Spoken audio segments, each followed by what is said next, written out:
Hello everyone, we are back with our today's Hindu newspaper analysis. तो आज है 15 दिसंबर और आज उसी के साथ साथ हमारे पास था संडे का न्यूज़पेपर। तो संडे के न्यूज़पेपर में क्या क्या इंपॉर्टेंट आर्टिकल्स थे हम वो सब आपके लिए लेके आए हैं। और जैसे कि हम बार बार कहते रहते हैं, हम वही सब आर्टिकल्स लेकर आएंगे आपको यहाँ पे बताने के लिए जो आपके प्रीलिम्स या फिर मेंस के लिए रेलेवेंट है। जिस इन्फॉर्मेशन को आप अपने प्रीलिम्स या फिर अपने मेंस में किसी ना किसी तरीके से यूज़ कर सकते हैं, जो आपको पेपर में डायरेक्टली पूछा जा सकता है। हम अननेसेसरी आर्टिकल्स नहीं लेकर आएंगे जिसमें बहुत सारा इन्फॉर्मेशन तो होगा बट आपको समझ नहीं आएगा कि वो प्रीलिम्स या मेंस में से कहाँ पे यूज़ होना है। तो इस तरीके की इन्फॉर्मेशन का कोई रेलेवेंस नहीं है न्यूज़पेपर से। हमने मल्टीपल टाइम्स टॉपर्स के इंटरव्यू में भी सुना है कि हमें न्यूज़पेपर इस तरीके से रीड करना चाहिए कि अपने सिलेबस को आगे रख के। तो यहाँ पे हमारा अप्रोच यही रहता है, हम जो भी आर्टिकल बताएंगे हम उसके साथ साथ आपको बताएंगे कि कौन से पेपर में यूज़ होगा, GS1 में, GS2 में, GS3 में, GS4 में कहाँ पे यूज़ हो सकता है और उसके भी कौन से सब टॉपिक में यूज़ हो सकता है। तो आप अपने नोट्स में ऑलरेडी लिख सकते हैं। तो ठीक है, विदाउट टाइम वेस्ट करें हम स्टार्ट करते हैं आज का अपना हिंदू एनालिसिस। देखिए, सबसे पहले आर्टिकल आया है caught in the vortex of golden triangle. देखिए, मैं सबसे पहले आपको बता देती हूँ आपके किस टॉपिक के लिए रेलेवेंट है। ये आपके GS3 में एक हम टॉपिक पढ़ते हैं, साइबर सिक्योरिटी। ऑलमोस्ट हर साल साइबर सिक्योरिटी में GS3 मेंस में या तो 10 मार्कर में या फिर 15 मार्कर में कोई ना कोई क्वेश्चन आता ही आता है। तो हम वहाँ पे इंट्रोडक्शन या कंक्लूजन में या फिर जो भी डेटा आप लिखते हैं वहाँ पे लिख सकते हैं। देखिए, यहाँ पे भी इस आर्टिकल में क्या बताया गया है, several people from India, Pakistan, Myanmar have been trapped in Southeast Asia and forced to commit cyber crime. Indian embassy officials have reported a sharp increase in job seekers cheated by unregistered agents who charged between 2 lakh and 5 lakh to provide a foreign job. देखिए, यहाँ पे basically हो क्या रहा है, यहाँ पे जैसे आप इंडिया में बैठे हुए कोई अनएम्प्लॉयड यूथ है, आपको जॉब चाहिए, तो ये एजेंट्स जो हैं ये आपको कॉल करेंगे, आपको किसी ना किसी तरीके से ट्रैक कर लेंगे और आपको बोलेंगे कि हम आपको जॉब प्रोवाइड कर रहे हैं। और ये जॉब आपको कौन सी कंट्रीज़ में प्रोवाइड कर रहे हैं, कैम्बोडिया में, थाईलैंड में, लाओस में, ये जो भी गोल्डन ट्रायंगल की कंट्रीज़ हैं, यहाँ पे आपको ये लोग जॉब प्रोवाइड कर रहे हैं।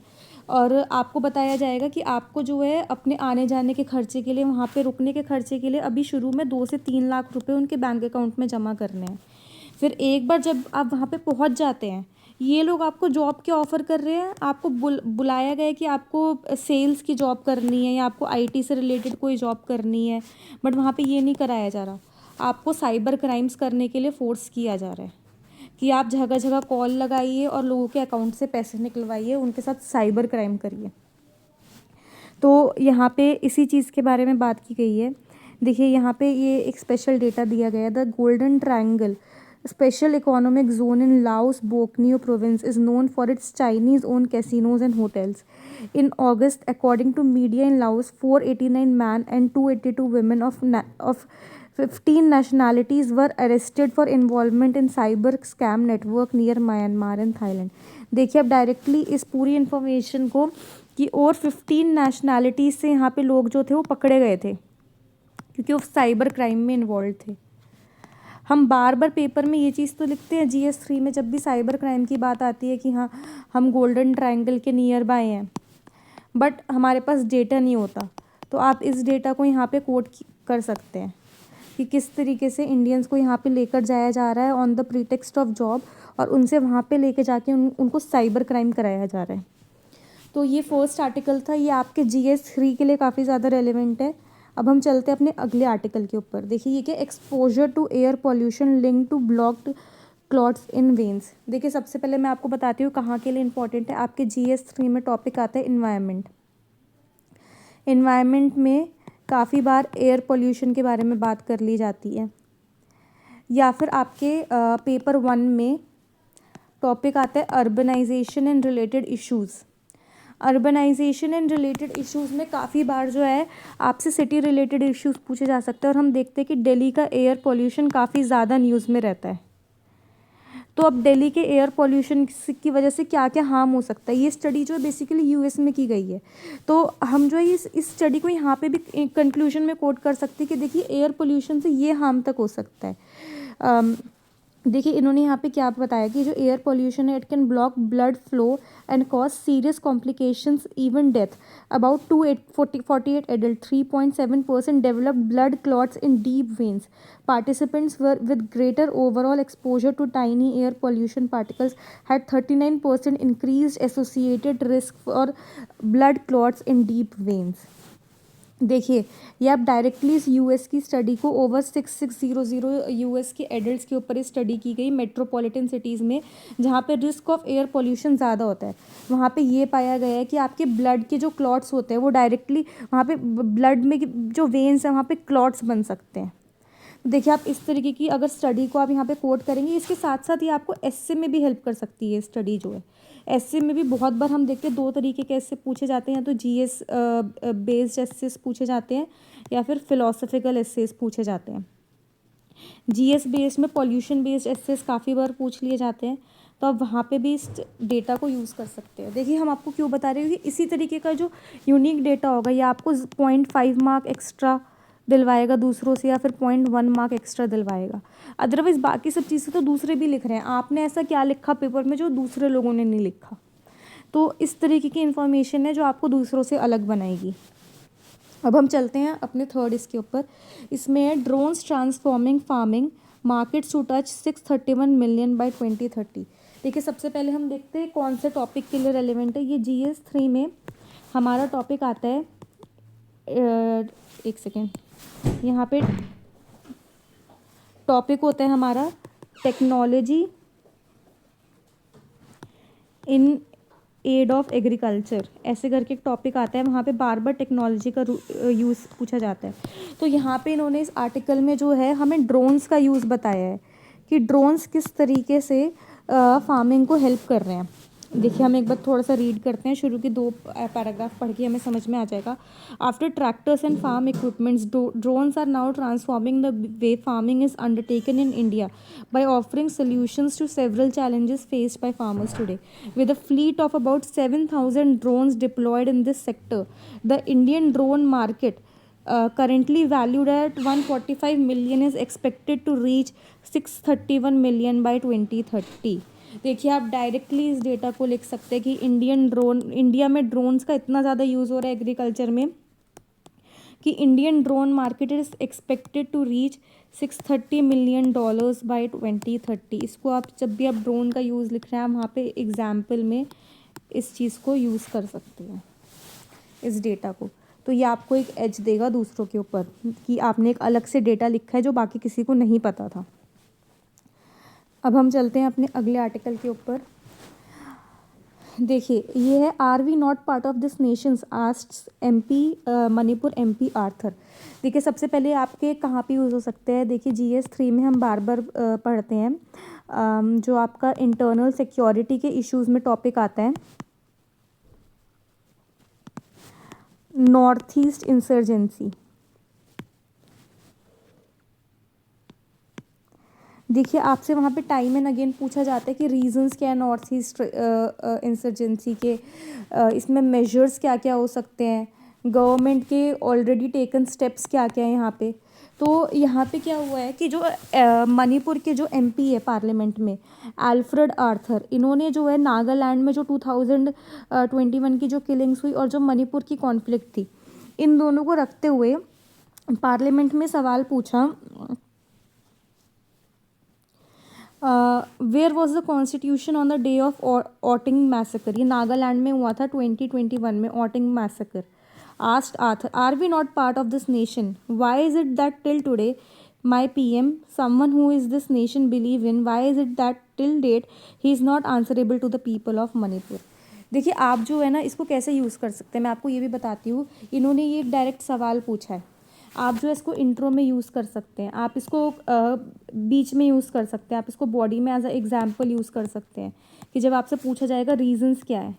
रीजंस में जो है वहाँ पे डिस्ट्रस्ट वाला जब पॉइंट लिखेंगे ना, जो डिस्ट्रस्ट है लोगों के अंदर, वहाँ पे आप लिख सकते हैं कि वहाँ के MP जो है आर्थर, उन्होंने पार्लियामेंट में बात बोली are we not part of this nation?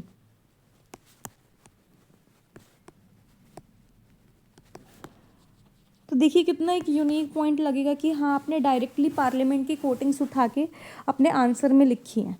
इससे एग्जामिनर को भी लगेगा कि हाँ स्टूडेंट को कुछ अलग से नॉलेज है जो बाकी स्टूडेंट्स ने नहीं लिखा है। ठीक है, अब हम विदाउट टाइम वेस्ट करें अपने अगले आर्टिकल की तरफ चलते हैं। Bastar village turns into TV for the first time. देखिए ये जो है ना, ये हमें हमारी कंट्री में चलते हुए इनइक्वालिटी को शो कर रहा है। ये जो है हम लेफ़्ट विंग एक्सट्रीमिज़म का जो टॉपिक होता है हमारे इंटरनल सिक्योरिटी में GS 3 में, हम वहाँ पे भी इसको यूज़ कर सकते हैं। यहाँ पे क्या दिया गया है, पुवर्ती, ये एक माओइस्ट अफेक्टेड विलेज है छत्तीसगढ़ में। यहाँ पे फर्स्ट टाइम टीवी आया है इस विलेज में इन 2024, जहाँ पे हम देख रहे हैं हमारे अर्बन एरियाज़ में आज लोगों के पास OTT है, मोबाइल फ़ोन्स हैं, लोगों के पास वाईफाई नेटवर्क है। यहाँ पे इन लोगों ने फर्स्ट टाइम दूरदर्शन देखा है।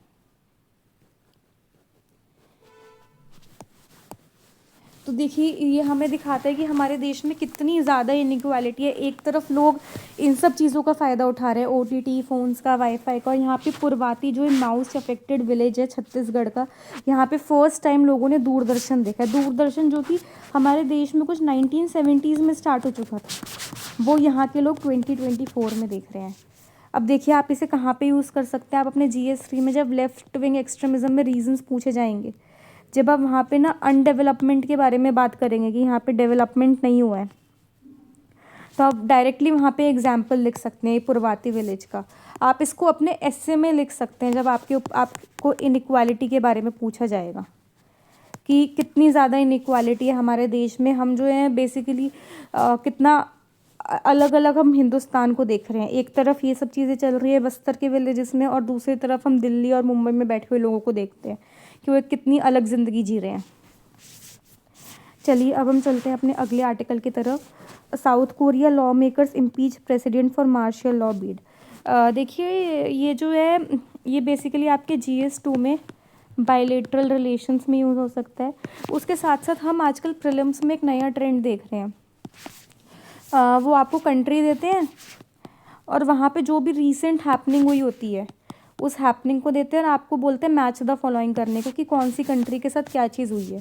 तो जैसे कि हमने देखा है पिछले कुछ सालों में उन्होंने दिया था कि लीबिया दे दिया था, उन्होंने सूडान दे दिया था कि कहीं पे कूप चल रहा है, कहीं पे प्रेसिडेंट को हटाया गया, कहीं पे फेमाइन आई।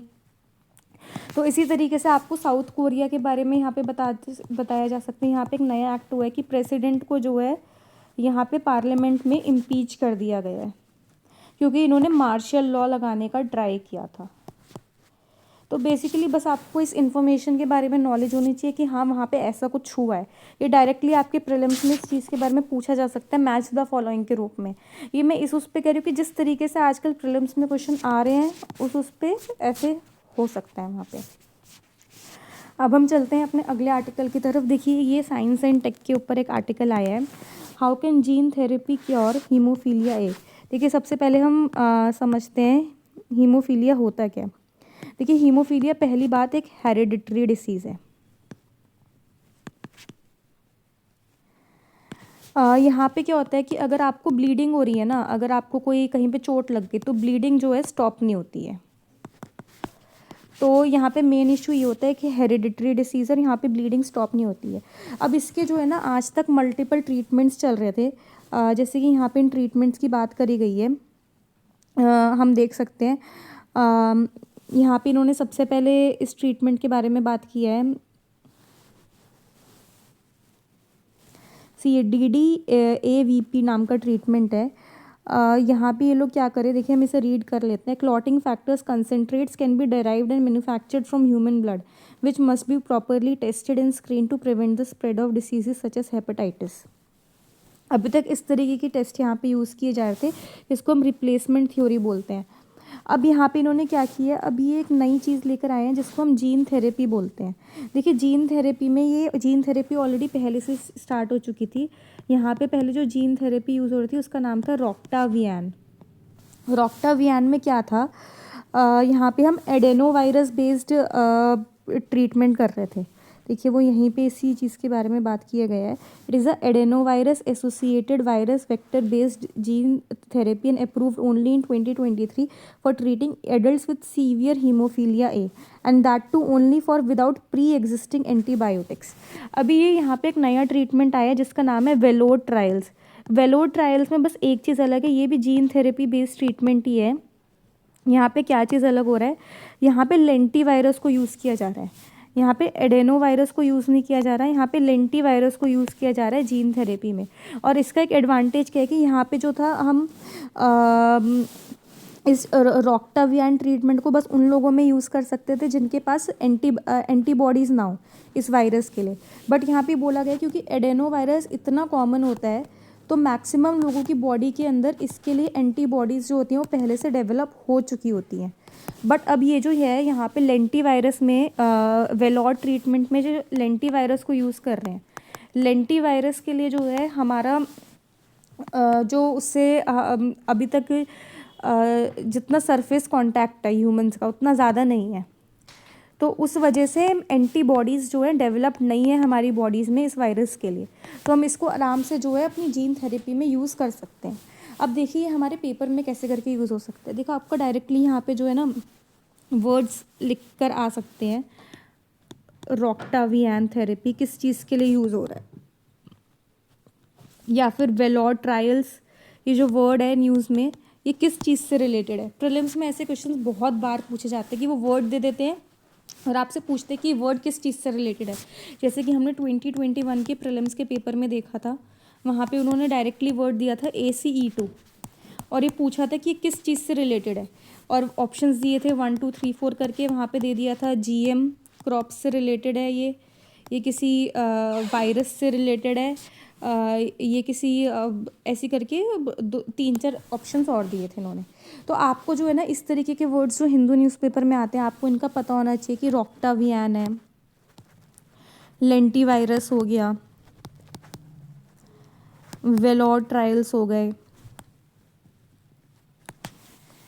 ये हीमोफीलिया के जीन थेरेपी से रिलेटेड है। ठीक है, अब हम चलते हैं अपने अगले आर्टिकल की तरफ। देखिए ये आजकल हिंदू न्यूज़पेपर में काफ़ी ज़्यादा आ रहा है कि पार्लियामेंट में जो है ऑपोजिशन ने नोटिस दिया है वाइस प्रेसिडेंट को इम्पीच करने के लिए। तो यहाँ पे क्या हुआ है कि इन्होंने जो है ना इस आर्टिकल में पूरा प्रोसीजर को एक्सप्लेन किया है वाइस प्रेसिडेंट के इम्पीचमेंट के लिए। देखिए हम यहाँ पे रीड कर लेते हैं word by word. Second highest constitutional authority vice president draws power from article 63। देखिए जब भी आपसे GS2 में वाइस प्रेसिडेंट के बारे में बात होगी आप आर्टिकल 63 की बात कर सकते हैं, आप आर्टिकल 64 की बात कर सकते हैं, जो ये बताता है कि जो वाइस प्रेसिडेंट होते हैं वही एक्स ऑफिशियो चेयरमैन होते हैं राज्यसभा के। और फिर यहाँ पे जो है पूरा रिमूवल प्रोसेस के बारे में बात की गई है जो कि आर्टिकल 67 में दिया गया है। देखिए क्योंकि ये चीज़ इतना ज़्यादा न्यूज़ में चल रहा है तो पॉसिबिलिटी है कि अगले साल GS2 में आपसे वाइस प्रेसिडेंट के ऑफिस के बारे में जो है सवाल कर लिए जाएँ। तो आपको जो है फिर वहाँ पे पता होना चाहिए कि वाइस प्रेसिडेंट के ऑफिस में क्या क्या चीज़ें हैं, कौन कौन से आर्टिकल्स इनसे रिलेटेड है। आर्टिकल 63, आर्टिकल 64, आर्टिकल 67 है। यहाँ पे पूरा इनका वाइस प्रेसिडेंट का रिमूवल प्रोसीजर बताया गया है कि 14 डेज़ का एडवांस नोटिस देना पड़ता है वाइस प्रेसिडेंट को रिमूव करने के लिए। अभी यहाँ पे क्या हो रहा है कि इसी टाइम पे अभी ये वाइस प्रेसिडेंट का इम्पीचमेंट जो है विंटर सेशन में क्यों नहीं हो पाएगा, क्योंकि विंटर सेशन जो है 20 दिसंबर तक चलेगा और तब तक 14 दिन का नोटिस पीरियड जो है पूरा नहीं हो पा रहा है। तो उस वजह से जो है ये प्रोसीडिंग्स जो है ये कंप्लीट ही नहीं हो पाएंगी। वाइस प्रेसिडेंट की जो प्रोसीडिंग्स जो स्टार्ट होनी है इम्पीचमेंट की वो स्टार्ट ही नहीं हो पाएंगी। तो यहाँ पे इसी चीज़ की बात करी गई है। उसके साथ यहाँ पे ये बताया गया can vice president proceed over the motion in the upper house. देखिए यहाँ पे डायरेक्टली हमारे आर्टिकल 92 में इस चीज़ की बात की गई है। देखिए उन्होंने यहाँ पे डायरेक्टली आर्टिकल 92 कोट किया है कि जब वाइस प्रेसिडेंट के अगेंस्ट इम्पीचमेंट चलता है वो उस टाइम पे प्रोसीडिंग्स को हेड नहीं कर सकते हैं। ऑल्दो प्रोसीडिंग्स में पार्टिसिपेट कर सकते हैं बट वो उसको हेड नहीं कर सकते। अब इस तरीके के स्टेटमेंट्स जो है ना डायरेक्टली आपके प्रीलिम्स में पूछे जा सकते हैं वाइस प्रेसिडेंट के ऊपर, क्योंकि ये चीज़ इतना ज़्यादा न्यूज़ में है कि वाइस प्रेसिडेंट की इम्पीचमेंट की बात की जा रही है। तो आपका यहाँ पे बेसिकली होमवर्क ये होगा कि आप जाइए, जो आपका पार्ट 3 में लक्ष्मीकांत में चैप्टर है वाइस प्रेसिडेंट करके, आप उसको डिटेल में रीड करिए, क्योंकि वाइस प्रेसिडेंट के ऑफिस के बारे में न्यूज़पेपर में इतनी बात हो रही है। हम यहाँ पे देख रहे हैं कि इतना ज़्यादा इनके बारे में पार्लियामेंट में डिस्कशन हो रहा है। अब हम चलते हैं अपने अगले आर्टिकल की तरफ। What lies ahead for Syria after Assad's exit. देखिए हम जानते हैं जो यहाँ के प्रेसिडेंट थे सीरिया के, बशर अल असद, वो फाइनली जो है यहाँ से भाग चुके हैं। उन्होंने रेफ्यूजी ले लिया यहाँ पे रशिया में। तो यहाँ पे जो है ना इस पूरे आर्टिकल में वेरियस यहाँ पे मिलिटेंट ग्रुप्स की बात की गई है, जिनकी वजह से जो है बशर अल असद को जो है यहाँ से भागना पड़ा फाइनली, और क्या क्या रीजंस थे और काफ़ी डिटेल में बताया गया है। हम जो है यहाँ पे वो पॉइंट्स पढ़ेंगे जो हमारे एग्जाम के लिए रेलिवेंट हैं। देखिए मैंने अलग से यहाँ पे निकाल के रखा है। देखिए सबसे पहले हम मिलिटेंट ग्रुप्स पढ़ लेते हैं। हम मिलिटेंट ग्रुप्स क्यों पढ़ रहे हैं यहाँ पे, क्योंकि प्रीलिम्स में ना डायरेक्टली इनकी आदत होती है, आपसे पूछ सकते हैं कि जैसे HTS है, ये एक मिलिटेंट ग्रुप हो गया, ये आपको मैच द फॉलोइंग में दे देंगे कि अच्छा ये लेबनान को बिलोंग करता है, या फिर नीचे आपको दे देंगे हिजबुल्लाह, ये कौन सी कंट्री को बिलोंग करता है, फिर नीचे दे देंगे हमास। तो आपको जो है ना बेसिकली इन सभी मिलिटेंट ग्रुप्स की इन्फॉर्मेशन होनी चाहिए, क्योंकि हम देख रहे हैं अभी कुछ सालों में जो है काफ़ी ज़्यादा वॉर्स चल रहे हैं, तो ये मिलिटेंट ग्रुप्स बहुत ज़्यादा न्यूज़ में रह रहे हैं। तो आपको पता होना चाहिए कौन सा मिलिटेंट ग्रुप जो है किस कंट्री को बिलोंग करता है। अब देखिए यहाँ पे क्या बताया गया है। सीरिया टुडे हैज़ रफली 4 militant coalitions. First is the HTS led by Jolani. The HTS says it has broken its ties with Al-Qaeda and promises to respect Syria's ethnic and religious diversity. But its rank and file compromise transnational jihadists who travel to Syria from across the world to fight jihad against the Assad regime. देखिए ये जो HTS है ना, HTS ही main reason है कि जिनकी वजह से अभी बशर अल असद की जो सरकार है वो गिरी है। इन्होंने ही वहाँ पे जाके जो है अभी यहाँ पे जो इनकी कैपिटल है डेमास्कस, उसके ऊपर कब्ज़ा कर लिया है। HTS के जो मेन एलाई हैं वो है सीरियन नेशनल आर्मी, आपको ये भी पता होना चाहिए, another northern militia, the core of SNA is free Syrian army, a Turkish proxy that was formed which defected Syrian soldiers and officers. The HTS and SNA launched the November 27 offensive together. मतलब इन दोनों ने मिलके इस attack को launch किया है। अब आ जाते हैं the second group is Syrian front, southern front. अब आपको इसका नाम भी पता होना चाहिए, डायरेक्टली आपके पेपर में सदर्न फ्रंट लिख कर आ सकते हैं और पूछा जा सकता है कि कौन सी कंट्री से है। A loose coalition of dozen of militia in Syria, एक ये हो चुका है। उसके बाद जो यहाँ पे थर्ड ग्रुप है वो है सीरियन डेमोक्रेटिक फोर्सेस। देखिए आपको इनके बारे में ज़्यादा डिटेल में जानने की ज़रूरत नहीं है, बस पता होना चाहिए कि हाँ ये सब सीरिया से रिलेटेड है। देखिए यहाँ पे सीरिया नाम आ चुके तो हमको पता चल ही जाएगा। सदर्न फ्रंट के नाम से हम नहीं पहचान पाएंगे। और यहाँ पे जो फोर्थ आता है वो आता है अलवाइट मिलिशिया। देखिए इनके बारे में ख़ास बात क्या है, Alawites are Mr. Assad's sect who enjoyed power for over 5 decades in the country. The HTS, a Sunni Islamist group, had in past targeted Alawites who made roughly 15% of Syrian population. देखिए जो ये यहाँ पे fourth group है Alawite, ये अभी तक जो बशर की सरकार थी उनको सपोर्ट कर रही थी, और अब यहाँ पे जो है HTS आ चुका है। HTS ने अभी तक Alawites के ऊपर काफ़ी ज़्यादा अटैक किया है। तो आपको ये 4 नाम लाइक आप इसको अपने नोट्स में लिख लीजिए कि ये कौन कौन से 4 ग्रुप्स हैं। HTS है, SNA, southern front, Syrian democratic forces और अलवाइट्स। ये डायरेक्टली आपको प्रीलिम्स में मैच द फॉलोइंग में कहीं भी पूछे जा सकते हैं। तो ठीक है, देखिए हमने अपना आज का हिंदू न्यूज़पेपर एनालिसिस जो है कंप्लीट कर लिया। जितने भी इंपॉर्टेंट आर्टिकल्स थे वो हमने आपको डिटेल में बताई कि आपके प्रीलिम्स में किस तरीके से इससे सवाल पूछे जा सकते हैं, आपके मेंस में आप इसको कहाँ पे इस इन्फॉर्मेशन को यूज़ कर सकते हैं। और हमने ट्राई कि हम आधे घंटे से कम की वीडियो बनाएं ताकि आप जल्दी से अपना न्यूज़पेपर पूरा कर दें। हम यहाँ पे 1 घंटे की वीडियो क्यों नहीं बनाते, क्योंकि अगर हम 1 घंटे की वीडियो बनाएंगे तो उतने में तो स्टूडेंट खुद ही अपना न्यूज़पेपर रीड कर लेगा और कंप्लीट कर लेगा, तो कोई फ़ायदा नहीं है कि स्टूडेंट फिर वीडियो से पढ़े। तो यहाँ पे हमारी कोशिश यही है कि अगर आधे घंटे की वीडियो होगी और अगर आप उससे 2x स्पीड पे देखेंगे तो आप ऑलमोस्ट 15 मिनट्स में जो है अपना हिंदू न्यूज़पेपर पूरा कंप्लीट कर लेंगे, जितने भी रेलेवेंट आर्टिकल्स होंगे। और अपना बचा हुआ टाइम आप अपने जीएस के सब्जेक्ट्स में, ऑप्शनल में, एसए, एथिक्स, सब चीज़ों में दे सकते हैं। तो चलिए ठीक है, इसी के साथ हम अपना आज का वीडियो कंप्लीट करते हैं और अब हम आपको कल मिलेंगे अपने कल के न्यूज़पेपर एनालिसिस के साथ।